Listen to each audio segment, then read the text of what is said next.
मैं सत्यवान आर्य सह आचार्य बाबू शोभाराम राजकीय कला महाविद्यालय अलवर। प्रिय विद्यार्थियों, आज हम अपने पाठ्यक्रम में जयशंकर प्रसाद जी का नाटक चंद्रगुप्त के विषय में जानेंगे। चंद्रगुप्त का कथानक क्या है या चंद्रगुप्त की कथा वस्तु के विषय में हम जानेंगे कि उसमें कौन कौन से पात्र हैं। तो आप लोग ध्यान से सुने। चंद्रगुप्त मौर्यकालीन ऐतिहासिक नाटक है। यह 4 अंकों में विभक्त है और 44 दृश्य हैं।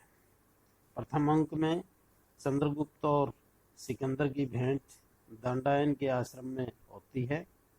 दूसरा अंक सिकंदर के आहत होने पर समाप्त हो जाता है। चंद्रगुप्त का सिंहासनारोहण, पर्वतेश्वर की हत्या, सेल्यूकस की पराजय, कार्नेलिया व चंद्रगुप्त का विवाह, चाणक्य की कुटिल राजनीति आदि इस नाटक में है। इन कथा बिंदुओं के अतिरिक्त अन्य अवान्तर कथाएं भी हैं। अलका और सिंग्रण, चंद्रगुप्त व कल्याणी तथा कल्याणी व पर्वतेश्वर की कथाओं ने नाटक को विस्तृत कर दिया है, किंतु यह भी सत्य है कि इन अंतर कथाओं से कथा में समरसता व कुतूहल का समावेश भी हो गया। सिंधु तट से मगध और मगध से सिंधु तट तक की कथा घूमती है। पाटलिपुत्र, गांधार, पंचनद, तक्षशिला, वितस्ता, चंद्रभागा, विपाशा तट आदि सभी स्थान ऐतिहासिक हैं।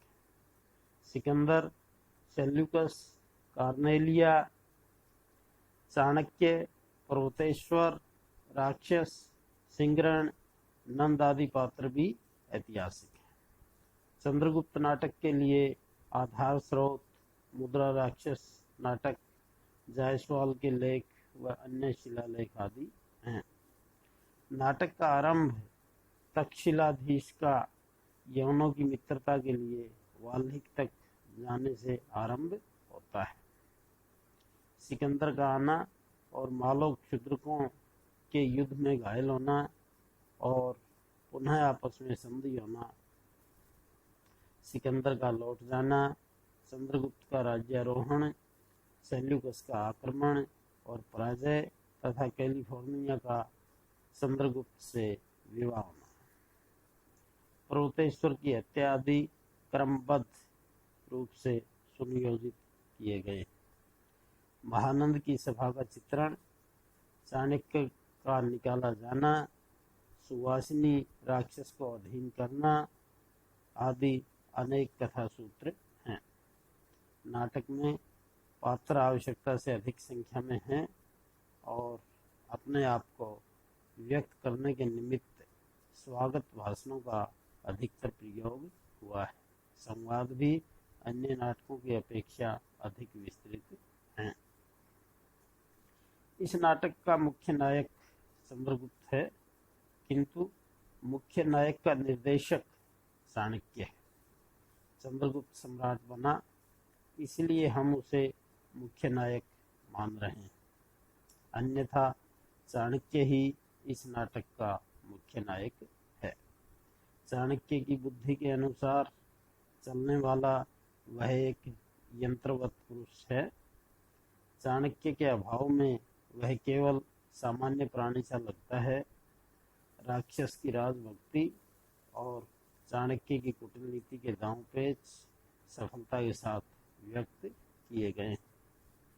चाणक्य राष्ट्र के निर्माता के रूप में सफल व्यक्तित्व लेकर पाठकों के समक्ष आते हैं। चंद्रगुप्त नाटक को स्वतंत्रता आंदोलन के संदर्भ में देखें तो साम्य सा प्रतीत होता है, समानता सी प्रतीत होती। तत्कालीन राजनीतिक, सामाजिक व धार्मिक परिस्थितियों के चित्रण के साथ राष्ट्रीय समस्या को सफलता के साथ चित्रित किया गया है। चंद्रगुप्त नाटक प्रसाद के सफल नाटकों में से एक है। कथानक की विवेचना। चंद्रगुप्त एक ऐतिहासिक नाटक है। इसकी घटनाएं यथाक्रम इतिहास से मिलती हैं। नाटक में घटनाओं का क्रम इस प्रकार से रखा गया है जिससे उनकी ऐतिहासिकता में कोई अंतर न आने पाए और उनका नाटक के विस्तार के साथ साथ सामंजस्य भी स्थापित होता चला जाए। नाटक के संपूर्ण कथानक में मुख्य रूप से 3 घटनाएं हैं। सिकंदर का भारतवर्ष पर आक्रमण, नंद वंश का समूल उन्मूलन तथा सेल्यूकस की पराजय। इस प्रकार नाटक का कथानक बड़ा विस्तृत है। एक एक घटना उपर्युक्त घटनाओं में से इतनी बड़ी है जिस पर एक एक नाटक लिखा जा सकता है। ऐसी घटनाओं का समावेश अकेले चंद्रगुप्त नाटक में किया गया है जिससे नाटक का कलेवर निश्चय ही बड़ा हो गया है। प्रस्तुत नाटक में कुल 4 अंक हैं। प्रथम 3 अंकों में सिकंदर के आक्रमण से लेकर चंद्रगुप्त के राज्याभिषेक तक की कथा वर्णित है। एक तरह से देखा जाए तो नाटक की समाप्ति भी तीसरे अंक के अंत तक ही हो जाती है। फिर चौथे अंक में नए रूप से नई कथा का विस्तार होता है। सेल्यूकस के आक्रमण, चंद्रगुप्त के युद्ध और दोनों की संधि की कहानी का आद्योपांत वर्णन इस अकेले अंक में होता है।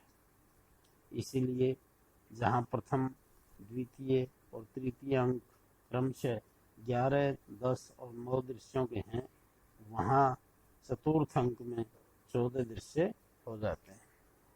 ऐसा प्रतीत होता है कि प्रसाद जी का विचार पहले 5 अंकों का नाटक लिखने का था, जिससे चतुर्थ व पंचम अंकों में क्रमशः दृश्यों की संख्या 8 और 7 के लगभग रहती, परंतु किसी कारणवश उन्होंने चौथे अंक में ही नाटक की समाप्ति कर दी है। इसीलिए चौथे अंक में दृश्यों की संख्या बढ़कर 14 हो गई। प्रस्तुत नाटक का कथानक अपने भीतर 25 वर्षों के इतिहास को समाहित किए हुए है। सिकंदर के आक्रमण के कुछ वर्षों से लेकर सेल्यूकस की भारतीय संधि तक का काल इसमें आया है। इस पर नाट्य शास्त्र की दुहाई देते हुए अनेक विचारकों ने नाक भौं सिकोड़ी है और यह भी कहा है कि आरंभ में जिन पात्रों को युवा देखा उन्हें अंत में वृद्ध नहीं देखते, यह अवास्तविक सा ज्ञात होता है। इस पर यहाँ केवल इतना ही कहना है कि नाटककार के रचना कौशल की शक्ति से अतीत को भी प्रत्यक्ष प्रमाण देखकर सामाजिक यदि इतना भी साधारणीकरण की प्रवस्था में नहीं आ सकता, तब तो सारा रंगमंच और उस पर होने वाले समस्त अभिनय व्यापार भले ही नाटक संकलन तरह के सिद्धांतों के अनुसार ही क्यों न लिखा गया हो, उसे एक बाल क्रीड़ा ही मालूम पड़ेंगे, क्योंकि उसके लिए नकल और अभिनय हो रहा है। इस बात को भूल जाना उतना ही दुष्कर है जितना इतिहास की घटनाओं की तालिका को। नाटक में प्रदर्शित एक धारावाहिक घटनावली की योजना सुसंगत रूप में जहाँ तक चली है, उसे 3-4 घंटों में प्रत्यक्ष देख लेने पर ऐतिहासिक दूरी का ध्यान आ नहीं सकता। काव्य रसानुभूति ऐसे ही अवसरों पर सहृदय और असहृदय का भेद कर देती है और रुक्ष लौकिक बुद्धिग्राहता को वह इस प्रकार तिरोहित कर देती है कि सामाजिक आनंद विस्मृत हो उठता है। यदि यह स्थिति नहीं उत्पन्न हो पाती तो चाहे नाटक हो अथवा काव्य, वह हमें बिल्कुल प्रसन्न नहीं कर सकता। चंद्रगुप्त नाटक का कथानक 3 मुख्य घटनाओं पर आधारित है। वे घटनाएं ये हैं: अल्कसेंद्र या सिकंदर का आक्रमण, नंद वंश का उन्मूलन, सेल्यूकस का पराभव या सेल्यूकस का पराजित होना। इतिहास प्रसिद्ध इन तीनों घटनाओं को इस प्रकार से विभाजित किया गया है कि तीनों का श्रेय एक ही व्यक्ति चंद्रगुप्त को उपलब्ध होता है। इस कथानक से जो प्रमुख कथा सूत्र निर्मित होते हैं उन्हें कुछ खंडों में विभाजित किया जा सकता है, जैसे चंद्रगुप्त एवं कल्याणी की कथा, चंद्रगुप्त और कार्नेलिया की कथा, चंद्रगुप्त तथा नंद की कथा, चाणक्य एवं राक्षस का कथा सूत्र, राक्षस और सुवासिनी की कहानी, अलका एवं सिंगरण का कथा सूत्र, मालविका एवं चंद्रगुप्त की कहानी, शक्तार की कहानी, भारतीय दर्शन के पोषकों के कथा सूत्र। इन उपकथा सूत्रों का संगुम्फन 2 प्रधान कहानियों के आधार पर किया जाता है। चंद्रगुप्त द्वारा पंजाब की राज्य क्रांति में भाग लेकर सिकंदर को परास्त करना तथा नंद को हटाकर उसका राज्य हस्तगत करना, वस्तुतः मुख्य कथा वस्तु का अंत यही होता है। और दूसरा सूत्र मगध की रक्षा, चंद्रगुप्त के साथ कार्नेलिया का विवाह और राक्षस का मंत्री पद पर पुनः प्रतिष्ठित होना। संक्षेप में अंकों में कथा का क्रमिक विकास इस प्रकार से हुआ है। प्रथम अंक से मुख्यतः 2 कार्य होते हैं: मगध से लेकर गांधार तक की राजनीतिक स्थिति का प्रकाशन, और दूसरा चंद्रगुप्त का महत्व स्थापन। द्वितीय अंक, इस अंक में सीमा प्रांत की राजनीतिक वस्तु स्थिति का विस्तृत उद्घाटन होता है तथा अनेक घटनाएं घटित होती हैं, जैसे फिलिप्स के कामुक आक्रमण से चंद्रगुप्त कार्नेलिया को मुक्त करता है। दूसरा, चंद्रगुप्त सिकंदर को नीचा दिखाता है। सिंगरण चंद्रगुप्त तथा अलका की सहायता से चाणक्य विदेशी सेना की पूरी जानकारी प्राप्त करता है। सिकंदर और पुरु की संधि होती है। चाणक्य की प्रतिभा से प्रभावित होकर सिकंदर अपने देश को लौटना चाहता है। कल्याणी और राक्षस मगध की सेना लेकर चाणक्य के उद्योग में सम्मिलित होते हैं। सिकंदर मालव दुर्ग पर आक्रमण करता है। वहां अलका और मालविका पूर्ण तत्परता के साथ विरोध करती हैं। सिकंदर घायल होकर अचेत हो जाता है। इस पर चंद्रगुप्त उदारता पूर्वक सिकंदर को यवन सेनापति के हाथ सौंपकर सुरक्षित निकल जाने की अनुमति देता है। और तीसरे अंक में इसमें घटना चक्र पुनः मगध में केंद्रित हो जाता है। चाणक्य चंद्रगुप्त को सर्वशक्तिमान बना चुकने के पश्चात नंदकुल उन्मूलन में तत्पर हो जाता है। पर्वतेश्वर फिलिप्स को मार डालता है।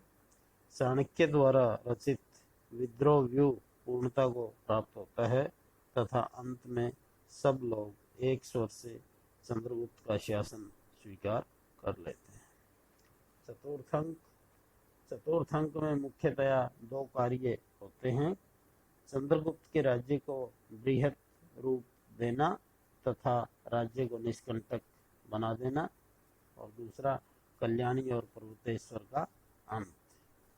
अपनी कूट चतुराई से चाणक्य आवश्यक व्यक्तियों को सीमा प्रांत की ओर खींचकर ले जाता है।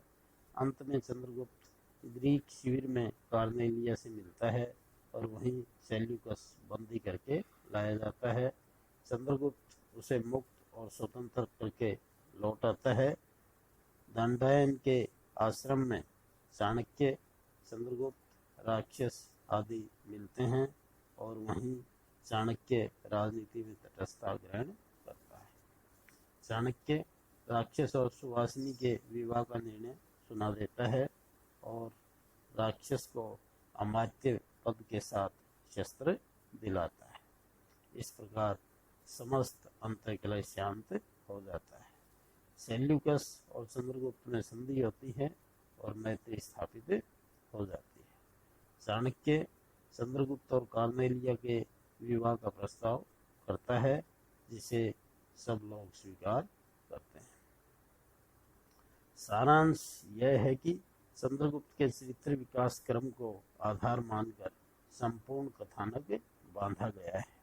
डॉक्टर जगन्नाथ प्रसाद शर्मा का कथन है कि घटनाओं और स्थितियों को इस क्रम में सजाया गया है कि इतिहास की संगति के साथ नाटक के चरित्र विकास का सामंजस्य होता चले। वस्तु विन्यास के इसी सौष्ठव के कारण नाटकीय समष्टि प्रभाव का जितना सुंदर और सुसंगत आयोग इस नाटक में हो सका है, उतना लेखक की अन्य किसी रचना में नहीं। डॉक्टर राजेश्वर प्रसाद चतुर्वेदी के शब्दों में इस ऐतिहासिक कथानक में 4 बातों का परिचय दिया गया है: अतीत दर्शन, विद्वत्तापूर्ण गवेषणा, मानव प्रवृत्तियों का अध्ययन, राष्ट्रीयता की भावना का प्रकाशन। तात्पर्य यह है कि ऐतिहासिक धरातल पर कथानक को समाधृत करके नाटक के भाव पक्ष का प्रस्फुटन किया गया है। मानव प्रकृति विवेचन, जातीयता के स्वरूप निर्देशन, स्वदेश प्रेम की भावना और अपनी दुर्बलताओं का दमन तथा भौतिक सफलताओं के विकास द्वारा चंद्रगुप्त में विश्व की प्रगति को आगे बढ़ाने का शुभ संदेश दिया गया है। चंद्रगुप्त की कथा वस्तु में प्रत्येक परिणाम की सूचना स्वाभाविक एवं पूर्ण मनोवैज्ञानिक है। समस्त वर्णवृत्त में चंद्रगुप्त ही प्रधान है। जहाँ कहीं भी नाटकीय घटना का प्रदर्शन होता है, चंद्रगुप्त एकाएक उपस्थित हो जाता है। उदाहरण के लिए जंगल में चीते से राजकुमारियों की रक्षा के लिए चीते को मार डालता है। सेल्यूकस के उपवन में फिलिप्स के आक्रमण से कार्नेलिया की रक्षा के लिए उपस्थित होता है। पर्वतेश्वर के युद्ध के समय भी वह उपस्थित है।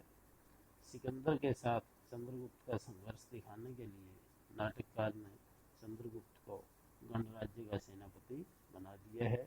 यद्यपि वे समस्त प्रसंग काल्पनिक हैं, किंतु अस्वाभाविक नहीं लगते। नाटक के रंगमंच पर कई मृत्यु होती हैं। यह प्राचीन नाट्य कला के सर्वथा प्रतिकूल है, किंतु कुछ अनावश्यक पात्रों की समाप्ति दिखाने के लिए ऐसा करना आवश्यक था। मृत्यु प्राप्त पात्र हैं कल्याणी, पर्वतेश्वर, फिलिप्स, आंभिक आदि। निष्कर्ष रूप में कहा जा सकता है कि चंद्रगुप्त का कथानक स्वाभाविक, तार्किक और मनोवैज्ञानिक है। नवीन पात्रों की उद्भावना के कारण कथानक विशेष रोचक बन गया है। प्रसंगों के अनुसार नए पात्रों का प्रकट हो जाना कौतूहल उत्पन्न करने के साथ साथ कथा के तारतम्य को भी ठीक कर देता है।